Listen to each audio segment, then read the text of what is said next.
Good evening, everyone. My name is Scott Bradley. I'm the Executive Director of your Thunder Bay Historical Museum Society and the MC for tonight's event. I want to extend my sincere thanks to everyone joining us this evening, whether you are in person or connecting via Zoom. February's meeting is called McCurdy Night, in honor of Miss Gladys McCurdy, for whom funds were donated in her memory in 1975. I want to start by acknowledging that we are gathered on the traditional territory of the Anishinaabe peoples, on the lands of Fort William First Nation, signatory to the Robinson Superior Treaty of 1850. We also recognize the historic and ongoing contributions of the Métis people of this region.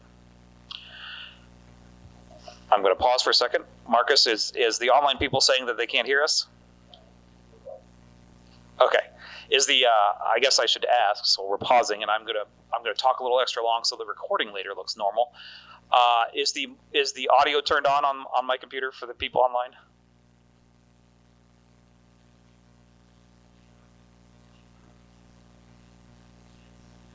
Okay, back to the program. For thousands of years, this land along the shores of Gitchagami has been a place of gathering, trade, learning, and stewardship. These connections continue today, and it is our responsibility to honor them. This acknowledgement is not simply a formality.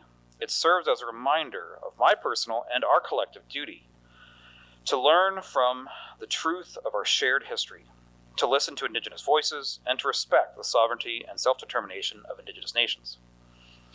In our work and our daily lives, we commit to building relationships based on trust, respect, and reciprocity. We pledge to ensure our spaces and our programs reflect diversity, resilience, and knowledge of Indigenous peoples. And we vow to uphold these responsibilities, not just in words, but through ongoing action. At this time, I'd like to share a few housekeeping notes before we begin today's program. This lecture is being recorded. Though we cannot hear those joining online, we can hear you in the room. So please take a moment to silence any of your electronic devices, boomboxes, CD players, or 8-tracks. There are refreshments here available for everyone tonight, so please enjoy those at your leisure. There will be time after each presentation for questions and answers, and I will bring around a microphone for those asking questions so that those online and the room can all hear the question clearly. I'd also like to recognize the Department of History at Lakehead University as a sponsor of tonight's lecture. And I would also like to take a moment to acknowledge some of our distinguished guests. Joining us here from Lakehead University, a biology professor, Dr. Brian Shutter, am I saying that right? And board member Dale Willis. And now, let's move to our main program. I would want to note that both of tonight's presenters are graduate students sharing work that is still in development and ongoing. Presenting research publicly is an important part of academic life, and it can also be a vulnerable experience. So, I'd encourage all of us to be supportive listeners this evening. Positive body language, engaged expressions, and thoughtful questions go a long way in creating a welcoming environment for our emerging scholars. Our role as an audience isn't just to receive information, but to help foster a space where ideas can be explored with confidence and respect. So, this evening we'll hear from Josh Wetendorf and Maya Oversby. Josh will be presenting on propaganda at the Lakehead, Ukrainian Canadian political rivalries in the Thunder Bay press during the Second World War. And Maya will be presenting on countermapping with beadwork. We're grateful to both of them for sharing their work with us tonight. And we will have a short question and answer session after each presentation this evening, since the two talks explore different subjects and approaches. If any questions come to mind during talk, please feel free to jot it down, and we'll open the floor after each speaker. So, to begin, it's my pleasure to introduce Josh Wetendorf. Josh is a graduate student at the in history master's program at Lakehead University here in Thunder Bay. His interest and research includes Ukrainian history and queer history. For his master's research, he is examining disinformation used by Soviet-aligned organizations in Canada from 1939 to 1945, with a focus on how Ukrainian nationalist and pro-independence organizations were depicted as fascist in efforts to shape public opinion and divide Ukrainian Canadian communities. Tonight, Josh's talk, Propaganda at the Lakehead, explores how Ukrainian nationalist groups at the Lakehead sought to influence wartime public opinion through English language newspapers and how local journalists framed these competing claims during the Second World War. Please join me in giving a warm welcome to Josh Wetendorf.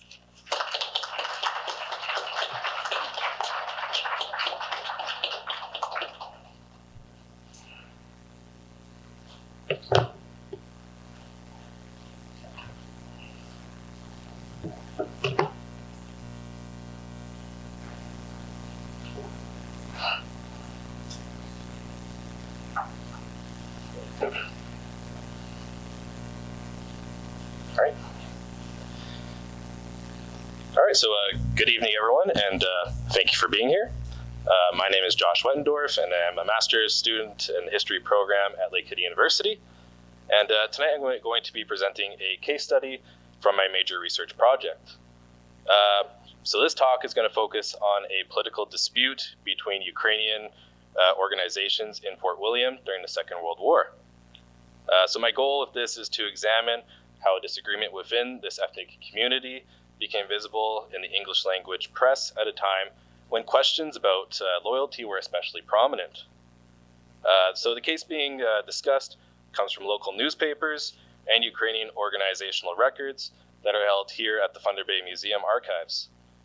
So by looking closely at these sources, we can see how local political conflict was reported, interpreted, and debated publicly during the wartime.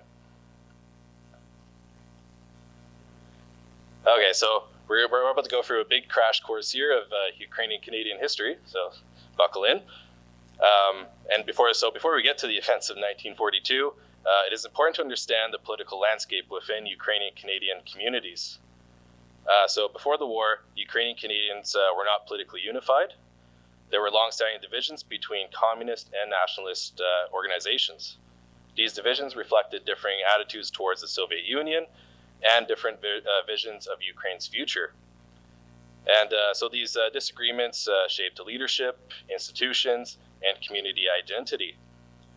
So they influenced which organizations people joined, which halls they attended, and which leaders they supported. In other words, politics was woven into everyday community life.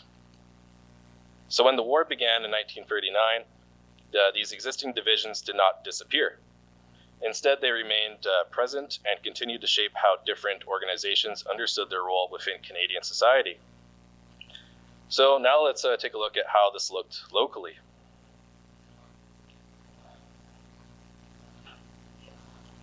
So at the Lakehead, there were several Ukrainian organizations that were active prior to the Second World War, and they reflected these broader political divisions.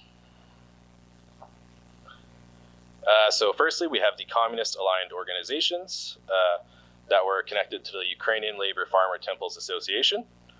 So members of the Labor Farmer Temple were active in labor organizing and cultural programming, and they were important in founding the Communist Party of Canada. These organizations maintained close ties with Soviet Ukraine and the Soviet Union.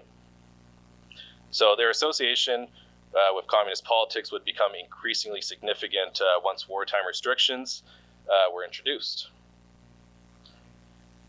So alongside these communist organizations were nationalist-aligned groups such as the Ukrainian National Federation and the Prosvita societies.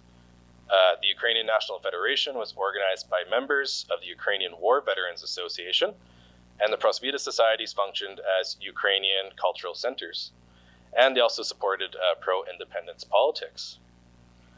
So like their communist counterparts, these groups all sought to define who legitimately represented Ukrainian Canadians to English Canadians. And that competition for public representation becomes important once wartime conditions begin to shape the political discussion. So to understand this shift, we need to consider how the war changed Canada's political climate.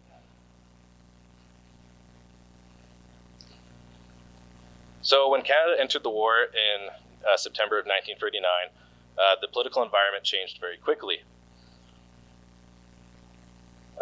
Wartime political culture emphasized unity, sacrifice, and national cooperation. And public discussion increasingly framed disagreement through the lens of loyalty to Canada and support for the war effort. Ethnic communities with ties to Europe were observed closely in this context. And Ukrainian Canadians occupied a particularly complex position because their homeland lay between Nazi Germany and Soviet Russia. So this geopolitical reality meant that political disagreements within the Ukrainian community could attract attention from outside observers. So rather than being seen as just a purely internal community debate, these disagreements could be interpreted within a broader wartime framework that was shaped by concerns about unity and national security. So the wider context is essential for us to understand developments at the Lakehead during the war.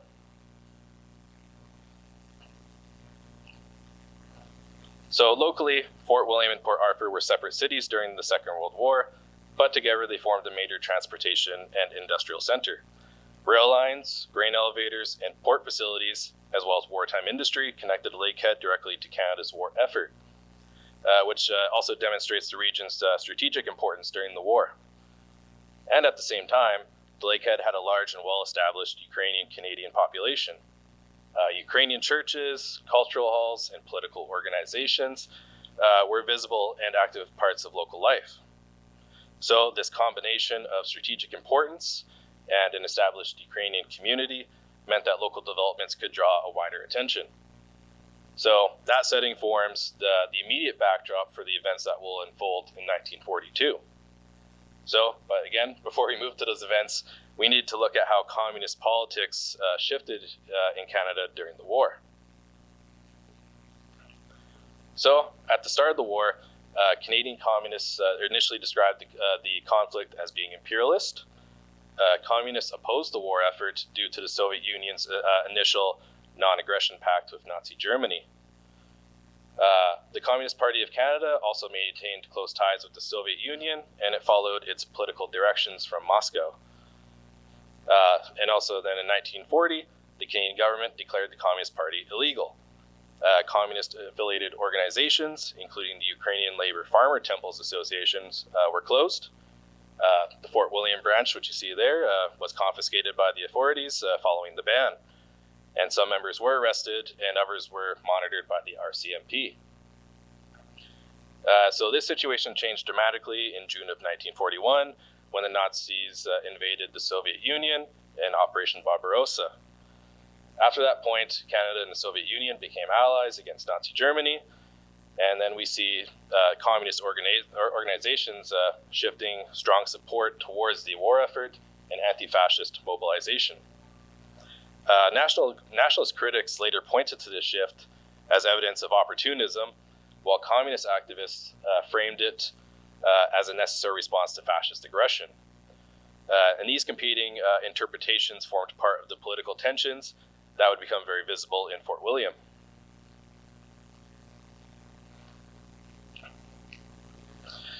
So following the ban on communist organizations, communist Ukrainian Canadians reorganized through new structures. One of the active groups was the Association to Aid the Fatherland, which was founded in July of 1941, following the ban, and a local branch was active in Fort William by the end of that year. It operated under the broader umbrella of the Ukrainian Canadian Association, which served as the successor to the earlier Labor Farmer Temple networks. So for supporters of this, the organization represented a genuine effort to mobilize Ukrainians in support of the war against fascism. For critics, however, it also appeared to be a continuation of earlier communist activism, just under a new name. So because communist organizations were still technically illegal at this time, suspicions about hidden affiliation continued to shape how this group was being perceived. And these differing interpretations of the Association to Aid the Fatherland set the stage for conflict with other Ukrainian organizations in Fort William. So at the same time, nationalist, church, and cultural organizations in Fort William organized under a different umbrella. In January of 1941, a local branch of the Ukrainian Canadian Committee was established. So this body presented itself as representing the organized Ukrainian community, and its leadership included clergy, professionals, and long-standing community figures. The committee emphasized loyalty to Canada in cooperation with Canadian authorities. So by positioning itself as a credible voice within this city. So by early 1942, there were two different organizations that were active here in Fort William, and these competing groups would soon collide in a very public way.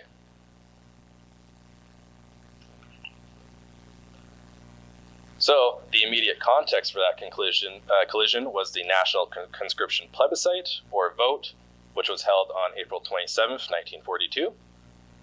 Essentially, this vote was asking whether the federal government should be released from its earlier pledge to not impose conscription. That would result in Canadian soldiers being sent to fight in Europe. Before this, soldiers had to volunteer to be sent overseas. And so the measure passed nationally with about 64% of the vote. However, the results were clearly not unanimous.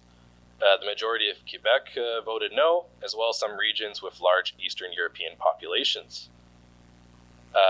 So on the Quebec case, they mainly voted against the plebiscite, mainly due to a lack of connection to a British-led war, and also the breaking of the prior no conscription promises by the government. And then some Ukrainian communities, and they were primarily located in the prairies, they voted against the plebiscite, mainly due to discrimination by English Canadians and earlier assimilationist policies by the government, which created distrust towards Ottawa.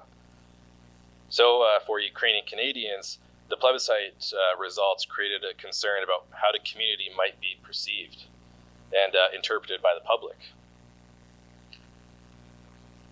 So the plebiscite became politically sensitive very quickly. In wartime Canada, voting behavior could be easily interpreted through a lens of loyalty, even though a no vote did not necessarily mean opposition to the war, but it could be framed that way in a public discussion. This created a sensitive situation for Ukrainian Canadians.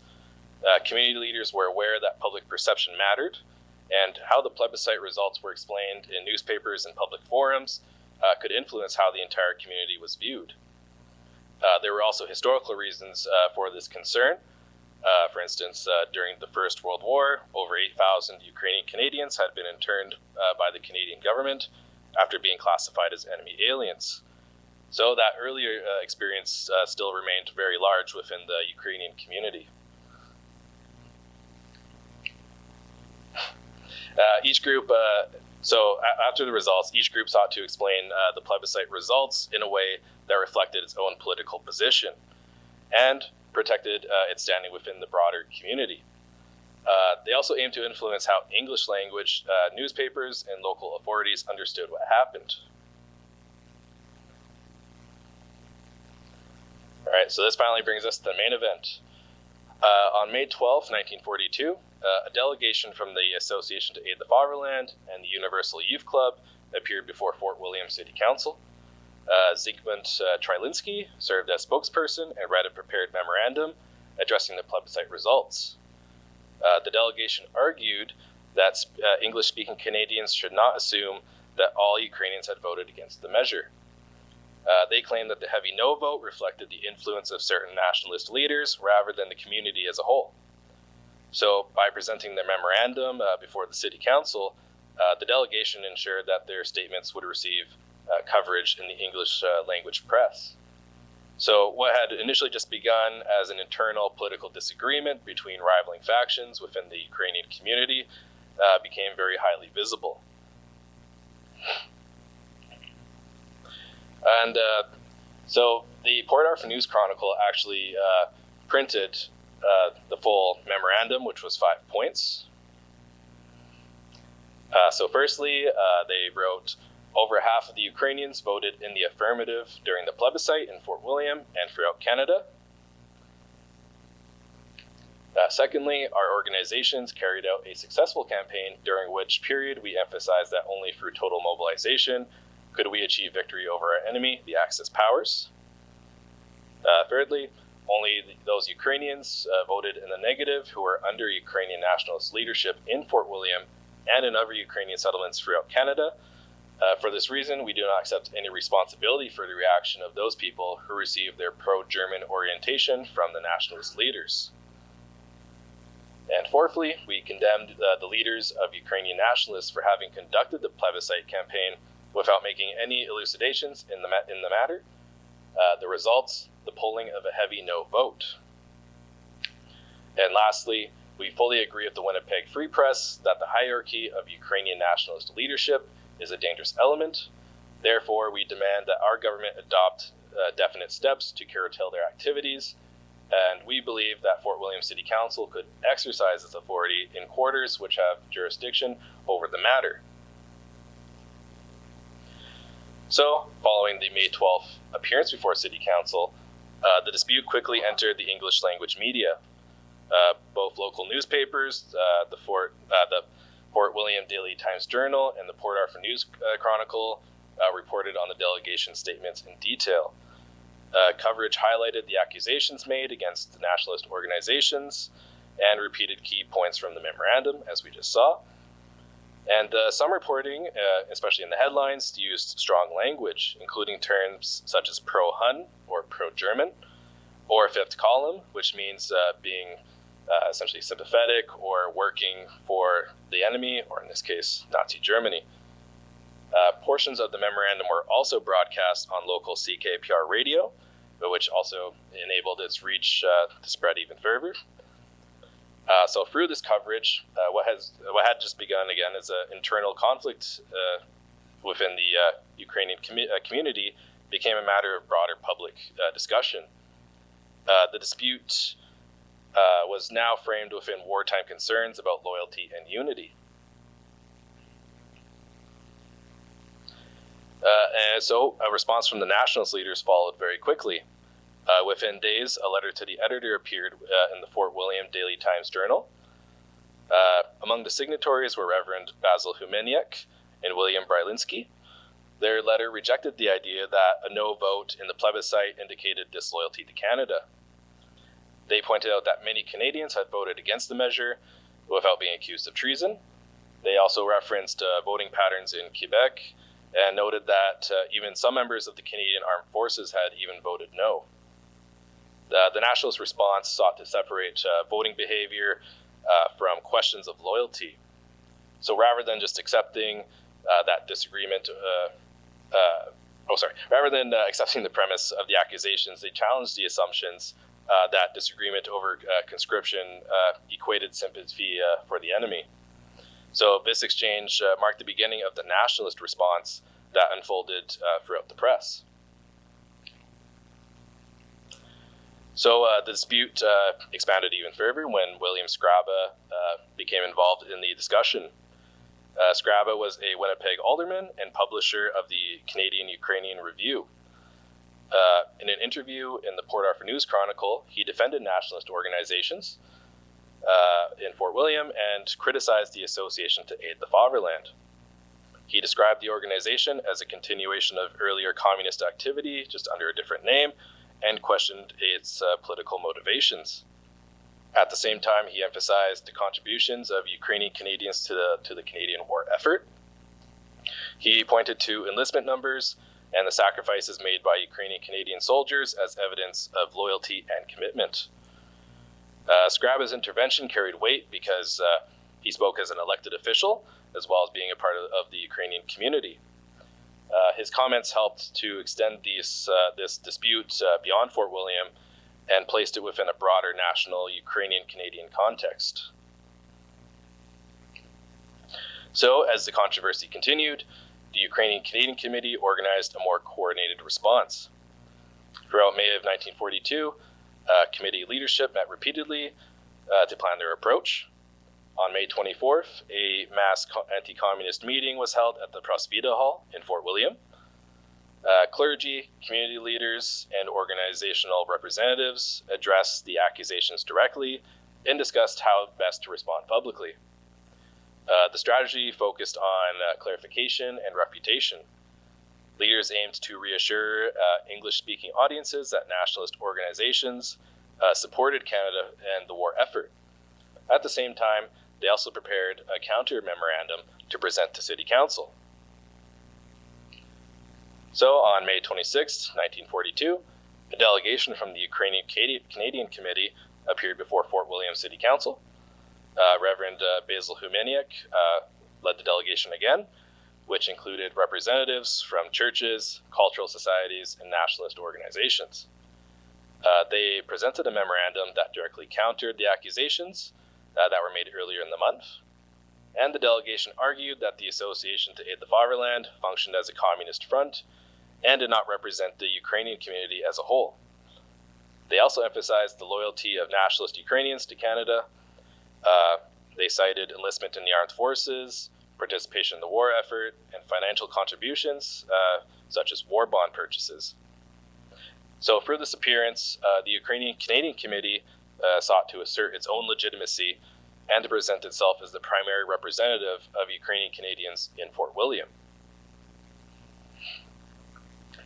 So, looking at how City Council responded, they treated the situation seriously, but they chose to move very cautiously. Councillors discussed the issue privately and avoided taking a formal public action. Their approach emphasized restraint and unity during wartime rather than direct intervention in the dispute. The council encouraged both sides to reconcile and to bury the hatchet. Newspaper coverage also began to shift. Instead of repeating the accusations, the article increasingly stressed the importance of maintaining unity and avoiding further public division. The Ukrainian Canadian Committee's memorandum was not published, unlike the Association to Aid the Fatherland's memorandum was earlier in the month. So in the end, no formal resolution was declared. However, the combination of private discussion by City Council and calls for restraint in the press helped bring the public phase of the dispute to a close, even though the underlying tensions remained. So up to this point, I have mainly just focused on a local dispute that unfolded through our newspapers, radio, and public meetings in 1942. Although the Fort William case took place more than 80 years ago, it raises questions that remain relevant. It allows us to look at how political disagreements within ethnic communities become visible to broader audiences and how media environments shape public interpretations. So to explore that connection, I would briefly want to move from 1942 to the present. So in 1942, newspapers and radio dominated the media landscape. These platforms were slower and more centralized than today's forms of communication, but they carried considerable influence. Once an accusation or statement was made in the newspapers or broadcasted on the radio, it reached a wider audience that often carried legitimacy. Today, political communication operates in a very different media environment. Instead of relying primarily on newspapers and radio, information now circulates through digital platforms and social media. These platforms allow for messages to spread quickly and widely, often reaching audiences beyond their original context. So an issue of legitimacy exists where distinguishing legitimate journalism from misinformation, propaganda, or even now AI-generated content has become more difficult. So when we compare the wartime press environment to today's digital media landscape, certain patterns become very visible. In both periods, stigmatizing labels and narratives about loyalty can play a powerful role in shaping public perception. Once such labels enter public discussion, they can be difficult to contain or correct. The Fort William case illustrates how quickly local disagreements can be reframed in broader political terms once they appear in widely circulated media. Although the technologies have changed, the circulation of political narratives continues to influence how communities and events are understood. And so there are also clearly contemporary parallels that help place this history in a broader perspective. Since Russia's invasion of Ukraine, discussions about Ukraine and the Ukrainian diaspora in Canada have been shaped in part by Russian disinformation efforts. Some of these narratives attempt to influence public opinion in Canada and elsewhere by portraying Ukrainian individuals and organizations in a negative or misleading way. One recurring tactic has been the use of labels such as Nazi or fascist to discredit opponents and undermine support for Ukraine. These kinds of accusations are intended to shape perception rather than to reflect careful historical analysis. So diaspora communities can become sites where these narratives circulate and are contested. So in this sense, examining the Fort William case helps us understand how similar dynamics have operated across different historical periods. So looking back at this episode, it helps us to better understand the relationship between media, politics, and community identity. The events in Fort William show how public perception can be shaped by the way information is presented and circulated. Once accusations entered the mainstream newspapers and radio broadcasts, they became part of a wider public conversation that extended beyond the Ukrainian community itself. This case also highlights how minority communities can find themselves navigating questions of loyalty during times of national crisis. Internal disagreements can take on broader significance when they are being interpreted through a wartime or political lens. So by examining these events closely, we can gain insight into how narratives are constructed, how they circulate, and how they influence public understanding. I hope this case study has provided some useful insight into how local political disputes unfolded at the Lakehead during the Second World War and how they were represented in the press. And that brings me to the end of my presentation. Special thank you to the Thunder Bay Museum for their support in hosting the event, and thank you very much for your time and attention this evening. I'd be happy to take any questions or comments. Thank you.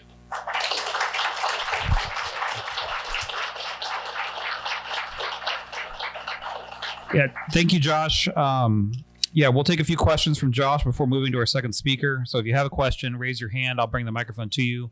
And if you're joining us online, please use the Q&A function, and we'll try to read your question out loud.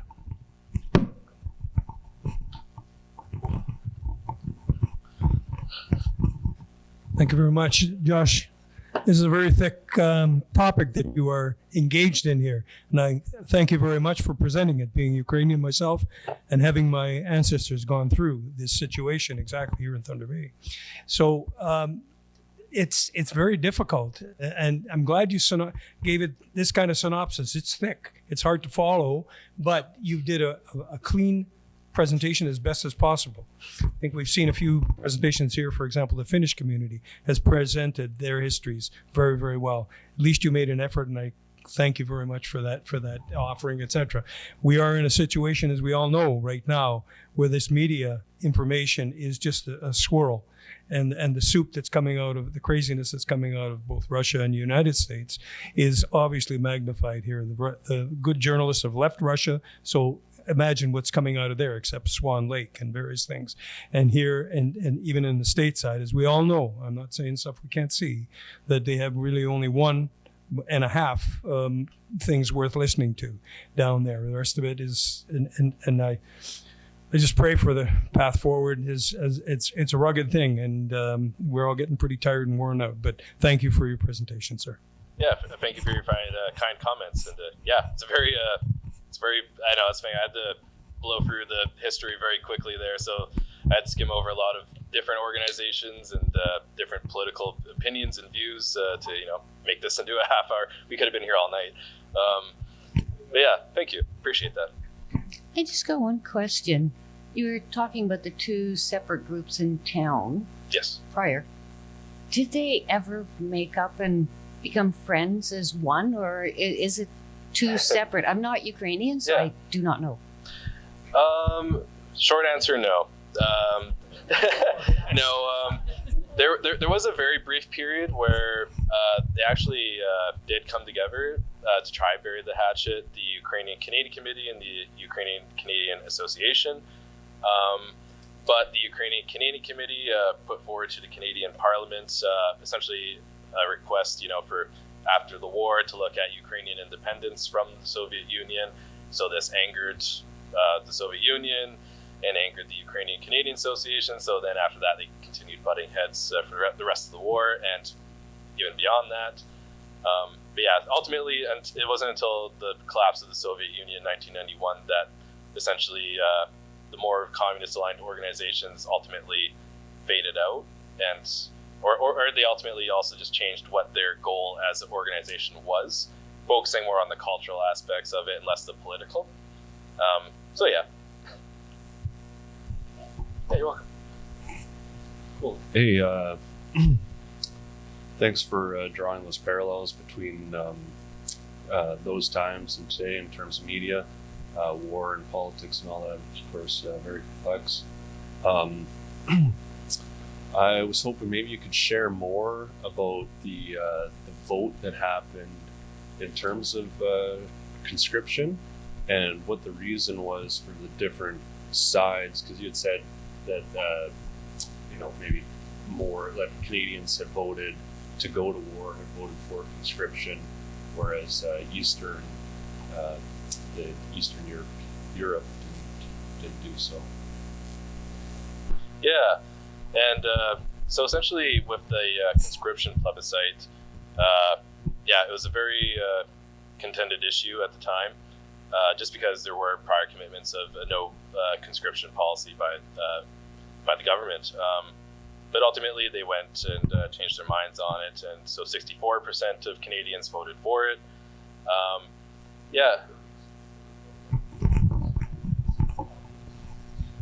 Like for a sweep of why people voted against it.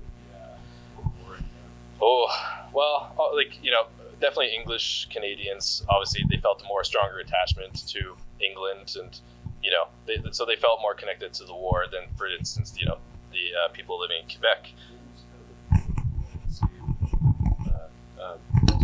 The political landscape between in Ukraine at the time between kind of stuck between the middle of communism and Nazism. Yeah, well, I guess because that's the thing during World War II. At this point, it's Soviet Ukraine, and they're part of this broader Soviet Union. So that's where we see these political rivalries. They bring their politics over from Ukraine during the big two immigrations to Canada before World War I and after. So really, it's just a carrying over of politics from the home country, and then also their experiences in Canada, because as I mentioned earlier, there was issues with the Canadian government essentially trying to assimilate Ukrainian Canadians and other people that were deemed lesser culturally, trying to bring them into the mainstream English Canadian culture essentially, and trying to make them forget their backwardness essentially is what they described it. And so this also created among those ethnic communities created mistrust towards our government, and because they were fighting very hard to open up Ukrainian language schools and even just being able to speak their own language publicly. So there's a lot of layers to it. So hopefully I answered part of your question there, because I know it's a big question. Thanks so much for your presentation, Josh. I've got two questions. The first is, and I think you've covered it in the question that you just answered moments ago, as well as in your presentation. But I was wondering if you could remind me. It seems pretty intuitive to me, the idea that the labor temple organization would have that pretty 360 or 180 pivot when the Soviet Union enters into the fray. And so that makes sense to me, that they would be all about the yes, let's contribute to this war effort. It's a little bit less clear to me, or less intuitive, as to why the nationalist aligned Ukrainian groups would be so hard on a no. And in my head, it must be because the idea of sending troops to assist the Soviet Union would be, counter to the nationalist vision. Is that kind of the main issue there? So essentially, it is a very interesting topic, because essentially the communist aligned organizations were labeling these communities that voted no as being nationalist. They necessarily weren't nationalists, or they just weren't aligned with what the communist politics. So essentially, in the idea of Ukrainian Canadian communists, essentially, if you're not with them and you don't support the Soviet Union and communism, basically you're against them. So even if you're not a Ukrainian nationalist and you just support a pro-independent Ukraine away from the Soviet Union, you're against them. And basically, that's just the reality of it. So basically, it's just they just labeled anyone that voted no as being a nationalist. Got it. And like they can't, and actually, that would have been a good point to maybe include was I believe one of the organizers of the Ukrainian Canadian Committee actually said, like, how do you know? like how do you actually know that these people are nationalists, basically? Yeah. So basically, yeah, it was just like they didn't really know. They were trying to basically opportunize on the situation a little bit and try to get their message ahead of the game, essentially. Thank you so much. The second question that I have is I really appreciate your drawing of the parallels between the sort of propaganda and media landscape in that time period and the way that continues into the present.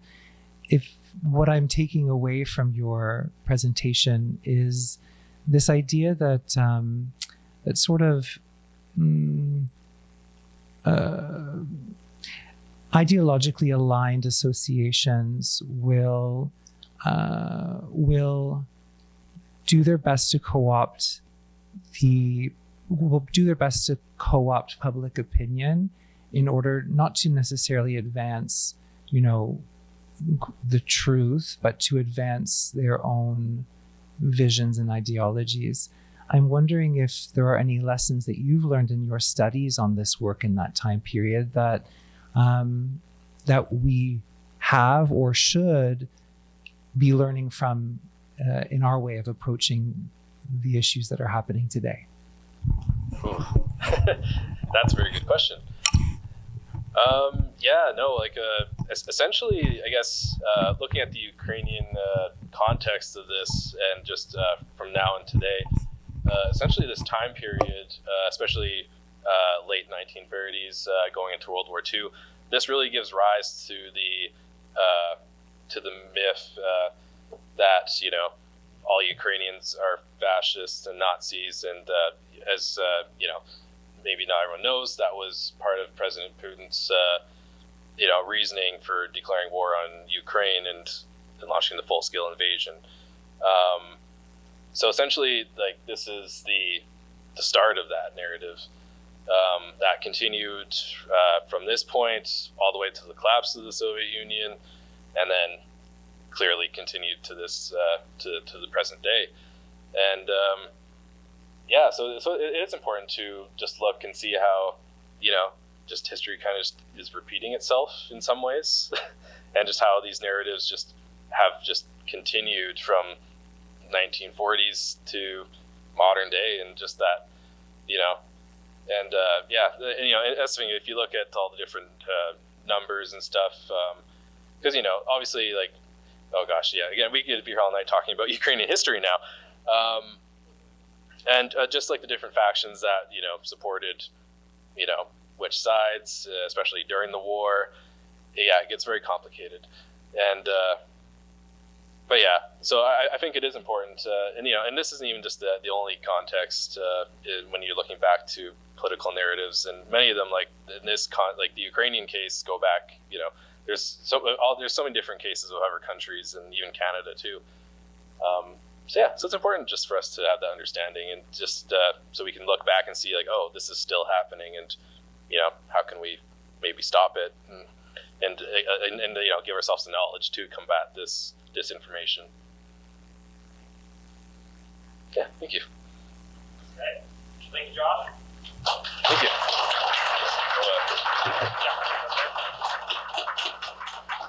Okay.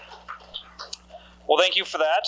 We're now going to continue with our second presentation. I know some of you may still have some questions, but we'll try to circle back to those after we get done with everything else. So, it's now my pleasure to introduce Maya Oversby.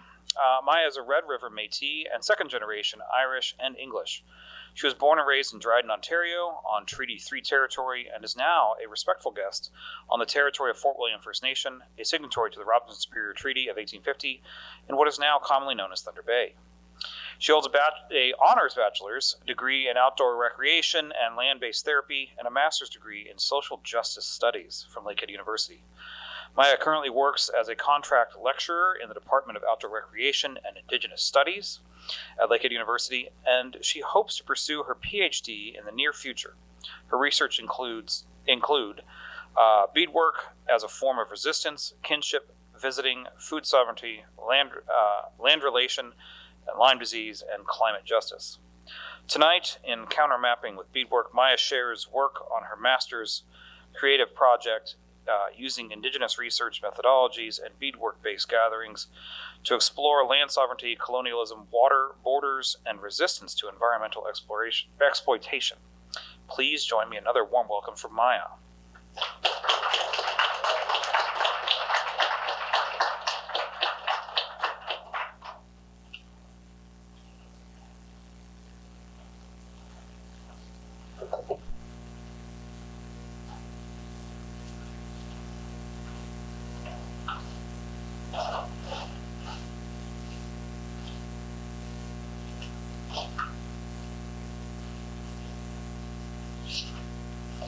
Hi, everybody. Huge thank you to the Thunder Bay Museum for welcoming us today. We are speaking on behalf of Josh and I for a moment. We are thrilled to be here. I'm just going to log in and get myself situated here. And the clicker is here.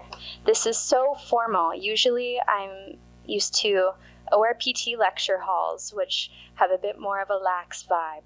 But here we are, and I will be journeying through my master's thesis with you all today. So the title of my project is Confronting Land Dispossession and Disposition Through Kinship and Beadwork.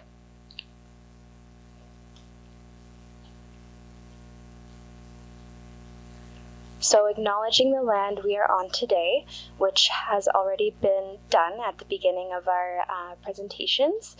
But I would also like to acknowledge that land acknowledgements are becoming increasingly popular in institutional and academic settings and in our day-to-day lives. However, there is a performative aspect of land acknowledgements that is also important to recognize. So a land acknowledgement should be seen as an opportunity to shed light on Indigenous peoples' historic and present-day connection to land, while also acknowledging systemic racism in the institutions that reside on the same land. So land acknowledgement should also prompt self-reflexivity and encourage critical reflection on one's relationship with land. Like, how can I be a good treaty partner? How can I uplift Indigenous voices in my day-to-day life? Stuff like that. So, who am I in relation to this land? So this is something that a lot of Indigenous scholars do prior to presenting and orienting themselves.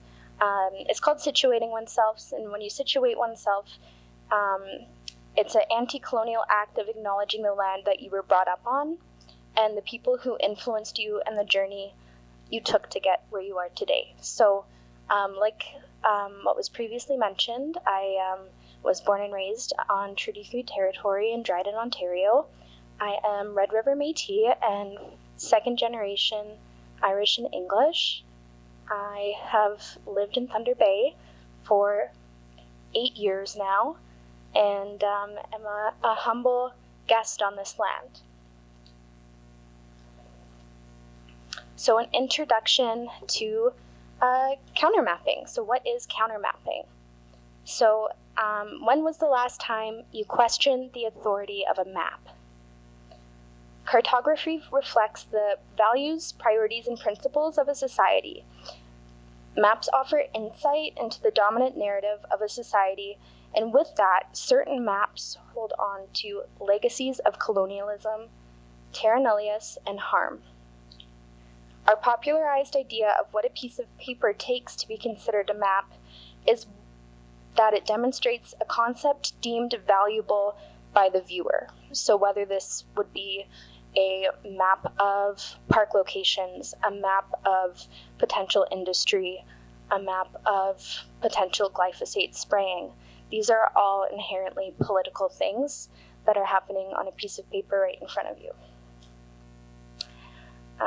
So many maps that we come across are linked to resource extraction and recreation, thus perpetuating ideas of land as a resource to only be used when deemed beautiful by recreators or useful by industry. So when I was 19, I was in my first semester of outdoor recreation, parks, and tourism, and I was confronting a map for the first time to plan a canoe trip. And I was so discombobulated by what I was looking at, because what I was looking at, I didn't see numbers and scales. I saw stories and pictures. So I had a really hard time learning how to shoot waypoints with a compass on a map.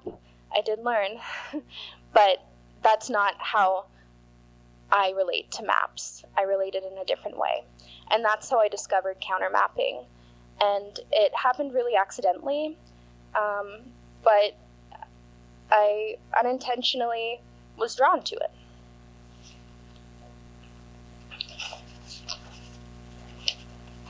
So counter mapping is becoming increasingly popular in the context that I'm working in it. Counter mapping is being utilized to share stories over top of pre-existing maps as protest and resistance. So creating space to bead over top of pre-existing maps is not an original concept. Many amazing artists have done it before. Kim Gullion-Stewart is a fantastic Métis artist out west who has beaded over maps before. And she is one of my inspirations, and I really look up to her work. So it's important to recognize those who have paved the way for artists like myself, for this work to be considered valuable and not that out there. One of my supervisors for this project, I was grateful enough to have two, was Dr. Juan Sanchez Martinez, and we were visiting one day, and he was talking about how my beadwork was almost like graffiti over top of a map instead of on a wall. And we decided to combine the word and make it into one and call it graffiti. And so this framework, I guess, that kind of came to life just happened really organically.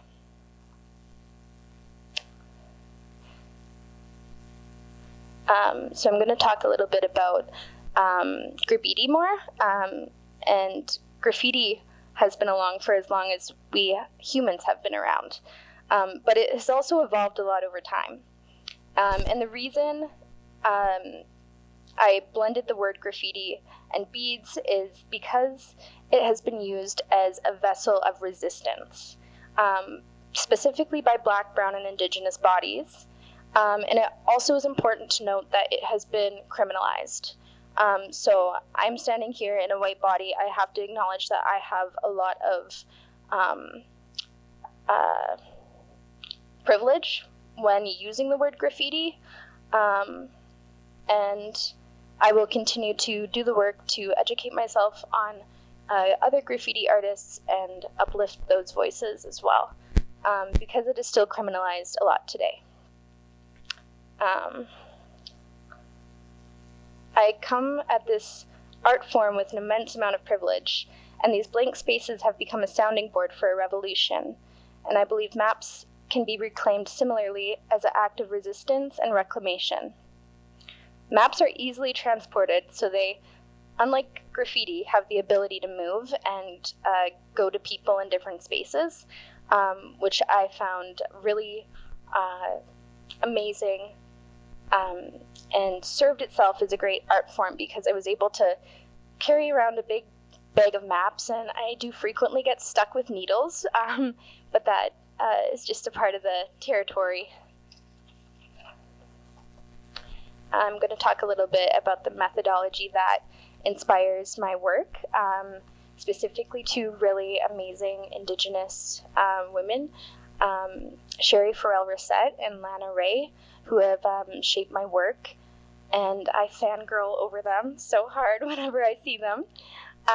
But they both articulate beadwork as a rigorous Indigenous research methodology that challenges dominant academic norms and affirms relational embodied ways of knowing. Ray frames beading as a method of inquiry through which knowledge is produced in the act of making, emphasizing process, relationality, and lived experience as central to research rather than supplementary to it.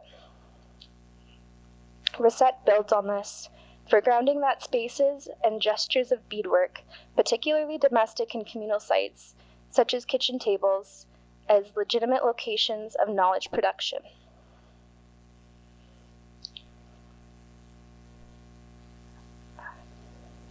Sorry, I just had to take a breath. So Rosette builds on this. So the kitchen table methodology is one that I primarily work with, where contemplation, repetition, and intergenerational exchanges generate theory and insight. And together their work positions beadwork as a methodological practice that transforms how research is conducted and where it takes place and what forms of knowledge are recognized as valid knowledge. Beadwork as resistance. So over the course of my master's, I'm completely done now. Yahoo! But I had two formal gatherings, I should say. One of them was a graffiti workshop in Toronto with Hart House at University of Toronto. I met a lovely friend while working at Indigenous Climate Action, and she was in the middle of a big cross-country move, and she was so excited to be a student at U of T again. And we hit it off, and she invited me to do a workshop with her friends. And that was where a lot of conversation happened. I had a whole stack of maps, and a lot of people chose to bead over their home. And there was a lot of conversation about identity and displacement. There was a lot of childhood stories that were shared.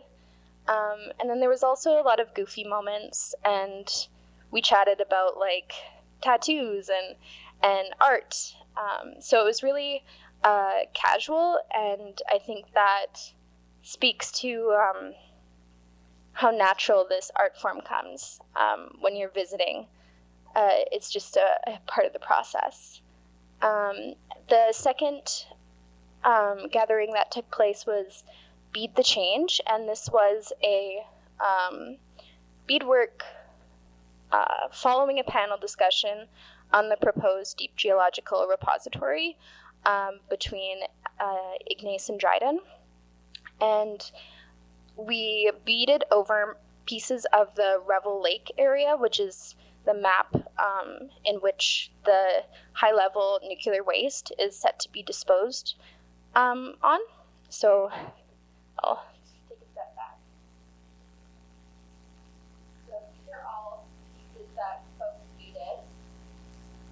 And I put them all together, and in the margins here I'm going to map the missing waterways, because the nature of community work, there was families there.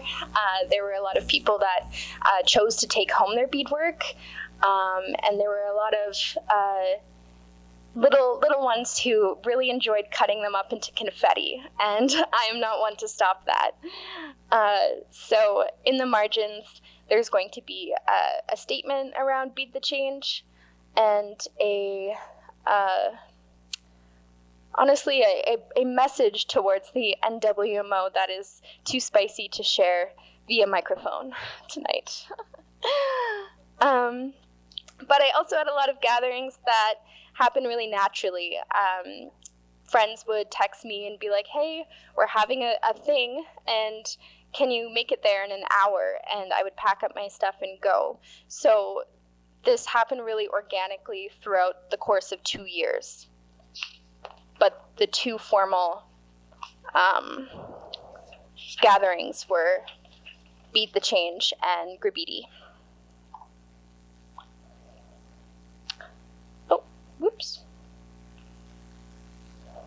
So I had a really fun time documenting the workshops via film camera, and I gave the participants free range to take pictures of whatever they wanted. So here are a few pictures from graffiti at U of T. And then here are a few from the Beat the Change hosted in the Agora at LU. So personal journey, beadwork is healing. So I'm an outdoor educator. That's what I set out to be when I decided to go to school. And I had to adjust the expectations I had for myself because I started my master's with a really grand plan of having beadwork gatherings once a week and being on the land while beading as well.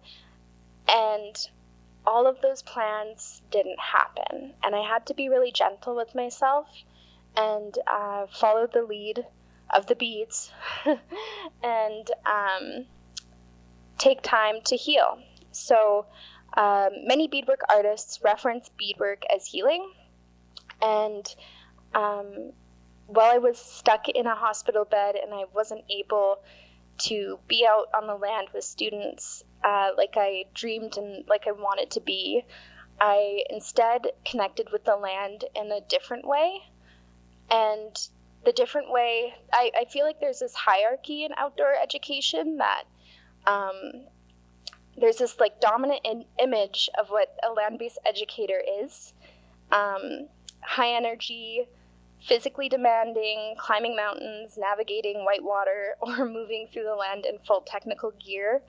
And this narrow picture privileges certain bodies and capacities and ways of engaging with the land while quietly excluding others.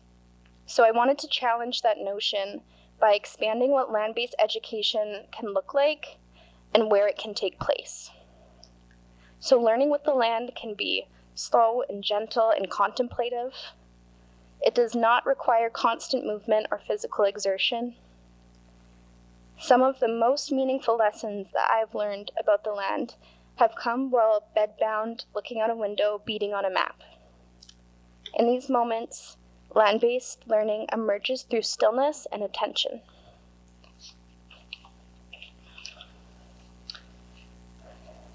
My practice is really relational, and reminding us that connection to land is not measured by distance traveled or terrain conquered, but by the depth of care and presence and reciprocity that we bring to the land.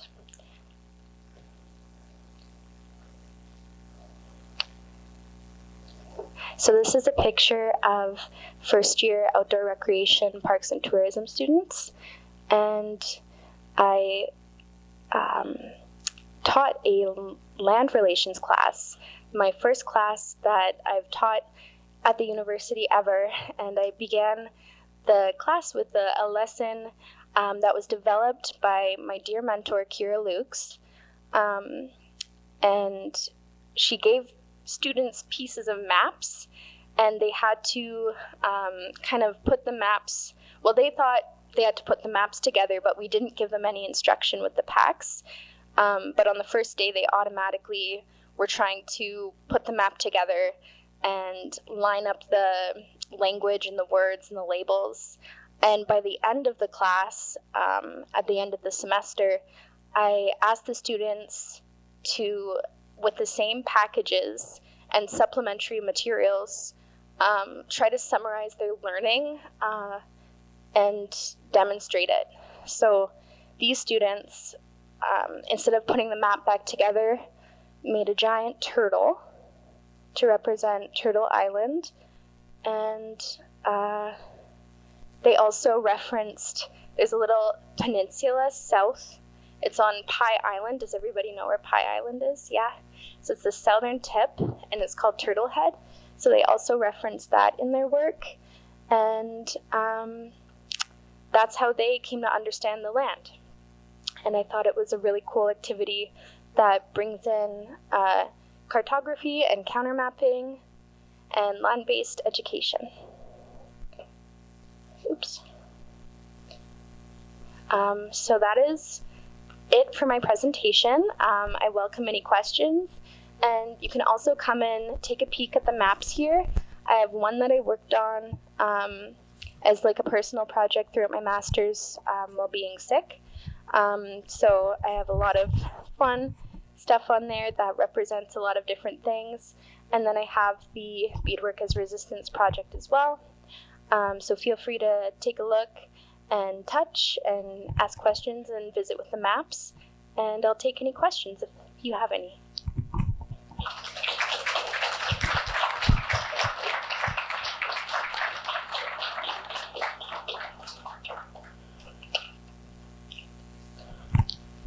Yeah. And I'd like to thank you. It's very appropriate to consider the beadwork in relation to mapping. And I just wondered at a personal level, why did you pick on using beadwork and the DGR? Yeah, so I've been engaging with the Deep Geological Repository topic since 2015. So I was 15 years old, freshman in high school, and my dad would take me to the Duty to Consult meetings that were hosted by the NWMO, and we had the opportunity to ask a lot of questions and engage a lot with the representatives. And through my own research and land philosophy, I have come to oppose the project for many reasons. And I really wanted to find a way to resist from my house because I was so sick. I have Lyme disease. I can't get out to protest like I want to. I'm a social justice grad. Of course, I want to roll up to protests. But this was a protest that was accessible for me at the moment. Yeah, I also protest a lot outside of, they have like a NWMO education van, and they roll it up to the university. So every year since undergrad, I had a little sign, and I'd stand out there. Well, all the geography students like came, and they were really nice. They'd get me Tim Hortons, but I was still protesting and opposing them. So that's how I started engaging with the topic. Thanks. Anybody else? Feel free to stand up and like shake it out. You've been sitting for a while, and visit with the maps. Yeah.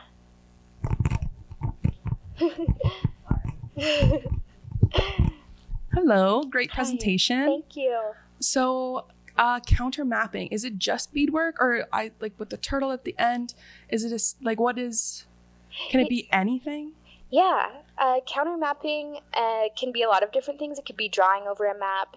It could be cutting up a map and making different shapes out of it. It can mean a lot of different things. In the context of that class, it's a way to not pull out a bunch of beads and make it a big process and teach, because you have to teach everybody to bead if they don't know how to bead, and it becomes like a 4-hour long thing. So this is like a bite-sized introduction to counter mapping. Super accessible. Yeah, super accessible. Okay, sweet. Thank you. You're welcome. Thank you.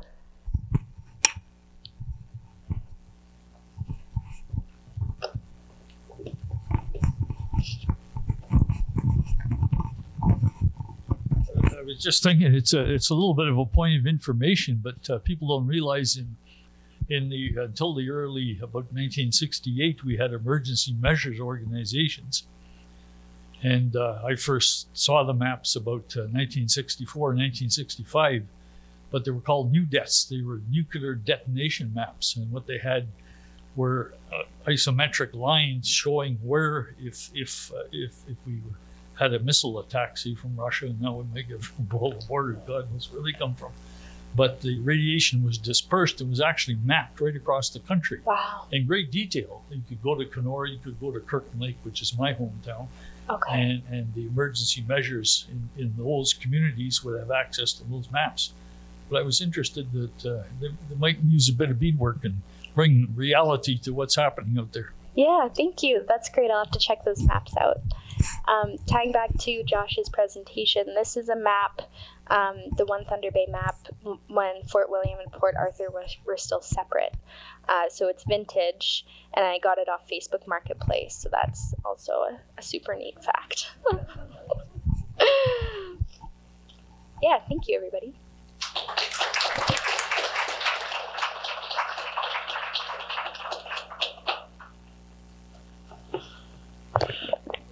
Okay, well, thank you again to Josh Wetendorf and Maya Oversby for tonight's presentations, and thank you to all of you for joining us for these thoughtful questions. We really appreciate your support and participation, and we hope to see you again in the future. I encourage you to join us for upcoming events. The full schedule was on the screen when we started the event and can be found on our website in the future. If you'd like to continue supporting the museum, please consider becoming a member. Membership not only helps sustain our work, but also provides you with valuable benefits. On your way out, please don't forget to stop at our gift shop and buy everything you see. Explore our books and unique items related to our history. Before we close, I want to express my sincere thanks to all those who helped make this evening possible, to our sponsor, the Department of History at Lakehead University, especially to Dr. Stephen Jobbett for coordinating this evening and their generous support. To our corporate members, Equipment World and Woodland Heritage Northwest, their commitment to our work is deeply appreciated. And finally, to our museum staff, Marcus, Hannah, and Kate, who stayed late tonight to make sure that this evening was great. Please do help yourself to the refreshments we provided, and thank you for joining us this evening. And I wish you all an excellent rest of your evening. And before I give up the microphone, Josh and Maya, I do have a gift for you, so don't run away. All right, thank you.